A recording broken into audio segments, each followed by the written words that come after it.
का महागठबंधन का, उसमें आप सोच भी नहीं सकते हैं कि लालू यादव के पुत्र तेजस्वी को छोड़ करके किसी का नाम आ सकता है। सोच भी नहीं सकते कि ये जो गणना हुई है, ये कागजी गणना हुई है, खाना पूर्ति हुई है, किसी को आगे बढ़ाने का और किसी को पीछे करने का। देख रहे हैं न्यूज़ फॉर नेशन में आपके साथ अभिजीत सिंह। 5 राज्यों में चुनाव हुए जिसमें 3 राज्यों में भारतीय जनता पार्टी की प्रचंड बहुमत से जीत हुई। और वहीं बात करें तो मध्य प्रदेश में जिस तरह से मोहन यादव को मुख्यमंत्री बनाया गया, जिसको लेकर भी सियासत है वो काफ़ी तेज हो गई है। अब कहा जा रहा है कि भारतीय जनता पार्टी अति पिछड़े वोटों को भी लुभाने में कोशिश में लगी हुई है। और इसी को लेकर जब सवाल किया गया बिहार के पूर्व मुख्यमंत्री जीतन राम मांझी से, तो उन्होंने साफ तौर पर लालू परिवार पर जमकर बरसते हुए नजर आ रहे हैं और कहते हुए नजर आ रहे हैं कि अगर महागठबंधन में कोई भी अगला मुख्यमंत्री बनेगा या अगर यादव में कोई मुख्यमंत्री बनेंगे तो वो लालू यादव के बेटे तेजस्वी यादव ही बनेंगे। पहले क्या कुछ करें बिहार के पूर्व मुख्यमंत्री जीतन राम मांझी, पहले सुनिए उनकी बातों को। निश्चित रूप में ये भ्रांति, जैसा पहले मैंने कहा कि लोग कहते रहे हैं कि भाजपा स्वर्णों की पार्टी है, और मध्य प्रदेश और छत्तीसगढ़ में मुख्यमंत्री के चुनाव से स्पष्ट हो गया है। और नरेंद्र मोदी जी ने गारंटी दी है कि हम फॉरवर्ड के ही नहीं, हम सभी समाज के लोगों को ले करके चलते हैं। और उसी का उदाहरण मध्य प्रदेश है, उसका असर बिहार है, उत्तर प्रदेश है, और हिंदुस्तान की राजनीति पर गहरी छाप छोड़ेगी, ऐसा मैं। अभी जो वर्तमान सेटअप है गठबंधन का, महागठबंधन का, उसमें आप सोच भी नहीं सकते हैं कि लालू यादव के पुत्र तेजस्वी को छोड़ करके किसी का नाम आ सकता है। सोच भी नहीं सकते।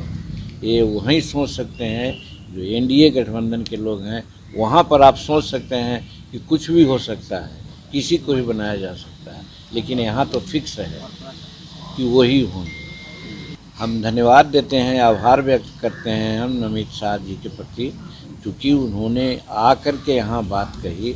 और हम जिस दिन से ये जाति आधारित गणना हुई है और हम लोगों के सामने प्रस्तुत हुआ, असेंबली में भी इस बात की हमने चर्चा की है कि ये जो गणना हुई है, ये कागजी गणना हुई है, खाना पूर्ति हुई है, किसी को आगे बढ़ाने का और किसी को पीछे करने का।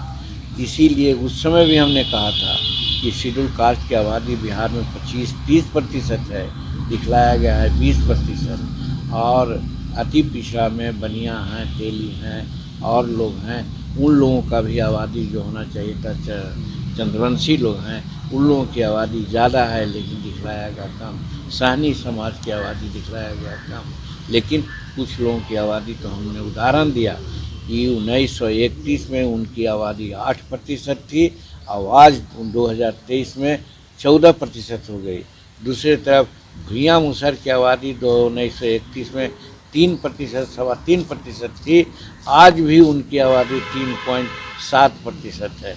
तो आखिर ये क्या है? ये इन लोगों को, दलित लोगों को जो कहते हैं कि हम बड़ा दलित के प्रति हिमैती हैं, तो दलित का तो उन्हें भ्रूण हत्या कर रहे हैं, और जिसके चलते बतला रहे हैं जिसकी जितनी जनसंख्या भारी मिलेगी उसको उतनी हिस्सेदारी। तो पहले ही तो हमको काट दिया एक चीज़। और दूसरी तरफ हमने यहाँ पर प्रासंगिक बात है जो आपने पूछा, उस जवाब से अलग है कि बिहार विधानसभा में यही हमने कहा था कि मान्यवर 16% हमारा रिजर्वेशन है। अभी हमको कितना मिला, कितना कोटा है, बैकलॉग कितना है, और उन्होंने नहीं बताया। हमने कहा कि रोस्टर 1971 से लागू है और 16% हमको आरक्षण मिलना चाहिए। हमारे पास डाटा है कि 3.7% आरक्षण है। तो ऐसा रहेगा कि एक शताब्दी में हमारा आरक्षण पूरा होगा, तो आरक्षण बढ़ाने से आपको क्या फ़ायदा हुआ? पहले ये तो कीजिए, इसी पर तो तुम तमाम की बातें हुई है। तो आज इस राज्य में कोई सच्ची बात नहीं बोल सकता है, डर के। इसीलिए जीतन मांझी को मुख्यमंत्री से हटाया गया, 2 विभाग था छीन लिया गया। अंतोष गटवा कहा कि हम तुमको नहीं रखेंगे। जीतन राम मांझी किस तरह से कहते हुए नजर आ रहे हैं कि मोदी है तो गारंटी है, कोई भी मुख्यमंत्री बन सकते हैं। जिस तरह से मध्य प्रदेश में मोहन यादव को मुख्यमंत्री बनाया गया है, जिसको लेकर सियासत तेज हो गई है कि भारतीय जनता पार्टी है जो अब स्वर्ण वोटों को तो साथी थी, लेकिन अब जिस तरह से अति पिछड़ों के वोटों को भी साधने की कोशिश लगी हुई है, उसको लेकर भी जीतन राम मांझी ने साफ तौर पर कह दिया है कि मोदी है तो गारंटी है। इस तमाम खबरों पर न्यूज़ के साथ नमस्कार।